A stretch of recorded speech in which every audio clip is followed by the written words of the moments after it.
நமஸ்காரம்.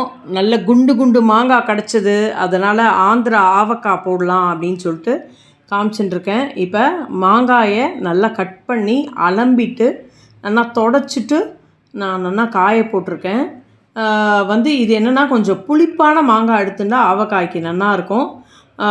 இது நான் பாருங்க ஆற்றுலையே தான் கட் பண்ணிக்கிறேன். நீங்கள் கடையில் கொடுத்து மாங்காய் வாங்குகிற இடத்துலையே கூட கட் பண்ணி தருவா. இது நம்மளுக்கு ஈஸியாக எனக்கு இருந்தது, இந்த அருவாமனை இருந்ததுனால, அதனால் நான் இதில் கட் பண்ணிட்டேன். இந்த மாதிரி பீஸாக கொஞ்சம் பெருசாக நம்ம கட் பண்ணி போட்டுக்கணும். பாருங்கள், உள்ளுக்குள்ளே இருக்கிற அந்த தோலியும் நம்ம எடுத்துடணும். ஏன்னா அது மாட்டின்றோம், அது ரொம்ப ரொம்ப டேஞ்சர். அதனால் தோலி எடுத்துட்டு நம்ம உங்களுக்கு எந்த சைஸில் பீஸ் வேணுமோ அந்த மாதிரி போட்டுக்கணும். நல்லா கொட்டை முத்தின மாங்காயாக தான் எடுத்துக்கணும். அப்போ தான் ஆவக்காய்க்கு நல்லாயிருக்கும். நல்லா 2-3 வருஷம் ஆனாலும் நம்ம வச்சுட்டு சாப்பிடலாம். பாருங்க, இந்த மாதிரி தான் நான் கட் பண்ணி போட்டுருக்கேன். இப்போ கட் பண்ணி போட்ட மாங்காயெல்லாம் நல்லா தொடச்சிட்டு ஒரு நல்ல காட்டன் கிளாத்தில் ஃபேனுக்கு அடியில் நல்லா காய போட்டுருங்க. ஏன்னா அதில் என்ன தான் இருந்தாலும் உங்களுக்கு அந்த தண்ணி ஈரப்பசை இருக்கக்கூடாது, நல்ல ட்ரையாக இருக்கணும். அதனால் இப்படி தனித்தனியாக ஒத்தையாக காய போட்டு நம்ம மாங்காய் ஊறுகாய் போட்டால் நல்ல கெட்டு போகாது, நன்னாவும் இருக்கும், நிறையா நாள் நல்லா இருக்கும். ஒரு 2 ஹவர் ட்ரை பண்ணால் போகிறோம். இப்போ என்னென்ன இன்க்ரீடியன்ட்ஸ் வேணும்னு பார்த்துடலாம். மேத்தி எடுத்துட்டுருக்கேன், வெந்தயம். இது நீங்கள் பவுடர் பண்ணி எடுத்துக்கலாம், இப்படி முழுசாகவும் போடலாம். இது 100 கிராம்ஸ் இருக்குது. Chilli powder, red chilli powder 200 grams எடுத்துட்டுருக்கேன். அப்புறம் டர்மரிக் பவுடர் 50 கிராம்ஸ் எடுத்துட்டுருக்கேன். அப்புறம் சால்ட்டு, கல் உப்பு, அதை நான் மிக்சியில் ஒரு சுற்றி பொடி பண்ணி எடுத்துட்டுருக்கேன். இது 150 கிராம்ஸ் இருக்குது. அதுக்கப்புறம் மஸ்டர்ட் பவுடர், இதுவும் கடுகும் மிக்சியில் இந்த மாதிரி குறைன்னு அரைச்சி எடுத்துட்டுருக்கேன். இது 200 கிராம்ஸ்.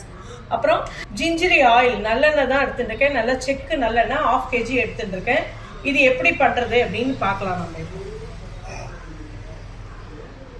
இப்போ நம்ம எல்லா இன்க்ரீடியன்ஸையுமே போட்டு நம்ம ஒன்றா மிக்ஸ் பண்ணிட்டு போகிறோம். இதுக்கு கேஸ்லாம் வேண்டாம் குக் பண்ணுறதுக்கு. இது எல்லாம் அப்படியே ட்ரையாக அப்படியே போட போகிறோம், அவ்வளோதான். பாருங்க, இப்போ இது ரெட் சில்லி, இது பேடகே சில்லி. நான் சிவசக்தி மசாலாங்கிற கடையிலேருந்து வாங்கிட்டு வந்தேன். வடுமாங்காய் வீடியோவில் நீங்கள் பார்க்கலாம். இது மல்லேஸ்வரம் 8th கிராஸில் இவளோட ஷாப் இருக்குது. இவா கிட்டக்க எல்லா மசாலாவுமே கிடைக்கும். இப்போ நம்ம எல்லாமே, இப்போ ஃபஸ்ட்டு ஒரு சில்லி பவுடர் போட்டேன். இப்போ நெக்ஸ்ட்டு இந்த மஸ்டர்ட் பவுடர் ஒன்று போட்டுக்கிறேன். நம்ம மாற்றி போட்டுண்டா தான் நல்லா மிக்ஸ் பண்ணிக்க முடியும். மஸ்டர்ட் பவுடர் எல்லாமே போட்டுண்டாச்சு. இந்த சில்லி பவுடரையும் போட்டுக்கலாம். 200 கிராம்ஸ் எடுத்து வச்சுருந்தோம் இல்லையா, அதையும் போட்டுக்கலாம். அப்புறம் டர்மரிக் பவுடர் போட்டுண்டு இந்த எல்லாத்தையும் ஒரு மிக்ஸு பண்ணிட்டு, அப்புறம் மற்ற இன்க்ரீடியன்ஸ் எல்லாம் பண்ணிக்கலாம். இப்போ இது போட்டுக்கலாம். அதில் சால்ட்டு 150 கிராம் எடுத்து வச்சுருந்தேன் இல்லையா, அதையும் இதுலேயே போட்டுக்கிறேன். அப்புறம் மேத்தி, இதை நல்லா மிக்ஸ் பண்ணிவிட்டு அதுக்கப்புறம் நம்ம ஆயில் போட்டு கலந்துக்கலாம்.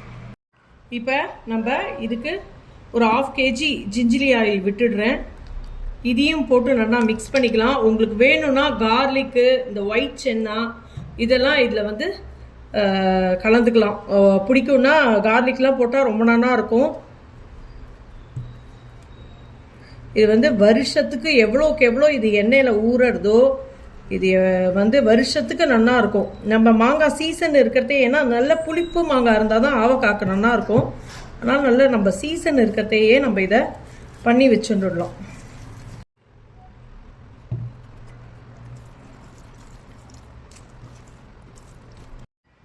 இப்போ இந்த நம்ம மிக்ஸ் பண்ணி வச்சுட்டுருக்கிற மசாலாவில் கொஞ்சம் கொஞ்சமாக மாங்காய் போட்டு எல்லா இடத்துலையும் படுற மாதிரி நம்ம கலந்து விட்டுக்கலாம்.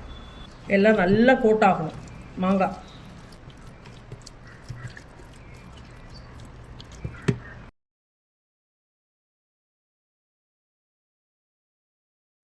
இது நல்லா ஊற நம்ம விட்டுருக்கிற எண்ணெயெல்லாம் உங்களுக்கு நல்லா மேலே வரும். நம்ம டெய்லி கொஞ்சம் கிளறி விடணும். இது நல்லா அந்த நம்ம போட்ட உப்பு, உரப்பு, red chilli, mustard, salt, turmeric powder எல்லாம் நல்லா எல்லா இடத்துலையும் கோட்டாரா மாதிரி நம்ம வந்து நல்லா கலந்து விட்டுக்கலாம். நல்லா கொஞ்சம் பெரிய பாத்திரமாக எடுத்துங்க கலந்து விடுறதுக்கு. ஏன்னா இப்போ இன்றைக்கி நம்ம கலந்து வச்சோன்னா அப்படியே வச்சுடலாம். அப்புறம் ஒரு 2 நாள் கழித்து நம்ம வந்து கொஞ்சம் கொஞ்சமாக கலந்து விட்டுட்டே இருந்தோன்னா உங்களுக்கு வந்து என்னென்னா அந்த எண்ணெய் வந்து நல்லா மேலே நம்ம விட்ட 1/2 லிட்டர் எண்ணெயும் நம்ம மேலே வந்துடும்.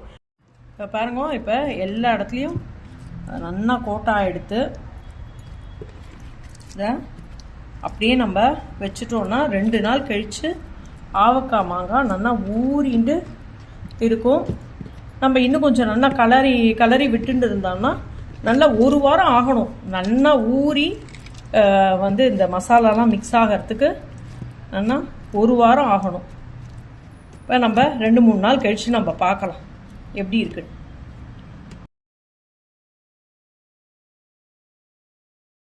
இப்போ 5 நாள் ஆகிடுது பாருங்க. மேலே வந்து நம்ம விட்ட எண்ணெயெல்லாம் மேலே வந்துடுது. இப்போ நான் டெய்லி கலரி விட்டுட்டே இருந்தேன். நம்ம எவ்வளோக்கு எவ்வளோ கலரி விட்டுறோமோ அப்போ தான் உங்களுக்கு வந்து அந்த உப்போரப்பெல்லாம் அந்த ஊறுகாய்க்குள்ளே நல்லா ஏறும். நீங்கள் கலரி விடலைன்னா மேலே வந்து ஃபங்கஸ் மாதிரி ஆகிடும். அதனால் கலரி விட்டுட்டே இருந்தால் தான் உங்களுக்கு வந்து அந்த எண்ணெயெல்லாம் நல்லா மேலே வரும். உங்களுக்கு வந்து உப்பரப்பும் அந்த மாங்காய்க்குள்ளே நல்லா ஏறி இருக்கும். இப்போ பாருங்க, எண்ணெய் இல்லாமல் இவ்வளோ இருக்குது. அதனால் நான் இனிமேல் எண்ணெயெல்லாம் நான் விட போகிறது இல்லை. இப்போ ஆவக்காய் ரெடி ஆகிடுது. இப்போ பாருங்க, நீங்கள் உங்களுக்கு இதில் நான் கார்லிக் போடலை, நான் வெறுமனை தான் நான் பண்ணியிருக்கேன். உங்களுக்கு வேணால் கார்லிக்கு, கொண்டக்கடலை எல்லாமே போட்டுக்கலாம். நான் லாஸ்ட் இயர் போட்ட ஆவக்காய் வீடியோவில் கொண்டக்கடலை, கார்லிக்கு எல்லாம் போட்டிருக்கேன். உங்களுக்கு அதோட லிங்க் வேணாலும் நான் தரேன், நீங்கள் பார்த்துங்க. இப்போ நீங்கள் வந்து இதில் கார்லிக் சேர்க்கணுன்னா இதுலேயே இந்த கார்லிக் உரிச்ச பூண்டை வந்து நம்ம போட்டுட்டு நல்லா மிக்ஸ் பண்ணிக்க வேண்டியதுதான். வந்து அது ஒன்றும் தனியாக பண்ணணும்னா கிடையாது. பூண்டோ கொண்டக்கடலை, அதாவது அந்த ஒயிட் சென்னாவோ பிளாக் சென்னாவோ இருந்ததுன்னா நம்ம ஆவக்காய் போடுறதுக்கு முன்னாடியே நல்லா வெயிலில் காய வச்சுட்டு அதுக்கப்புறம் நம்ம இந்த இதெல்லாம் மசாலா பொடியெல்லாம் போடுறோம் இல்லையா, அதோட போட்டு கலந்து போட்டுற வேண்டிதான். அது வந்து ஒரு 4 நாளில் நல்லா உப்புரப்பெல்லாம் ஏறிட்டு நல்லா ஊறிடும். அது பாருங்க, நான் வந்து கிளாஸ் பாட்டிலில் ஆவக்காய் ஊறுகாய் எடுத்து வச்சுட்டேன். இப்போ ஆவக்காய் ஊறுகாய் ரெடியாக எடுத்து ஆந்திரா ஆவக்காய் ஊறுகாய் பாருங்க ரெடியாக எடுத்து எப்படி நல்லா எண்ணெய் ததுமிண்டு நல்லா வந்திருக்கு பாருங்க. இதுதான் இந்த மாதிரி கிளாஸ் பாட்டில் எடுத்து தான் நம்ம வந்து நம்ம நெக்ஸ்ட் 1 வருஷமோ 2 வருஷமோ எவ்வளோ நாள் இருக்கோ நம்ம ஸ்டோர் பண்ணி வைக்க போகிறோம். லைக் பண்ணுங்க, ஷேர் பண்ணுங்க, சப்ஸ்கிரைப் பண்ணுங்க. தேங்க்யூ.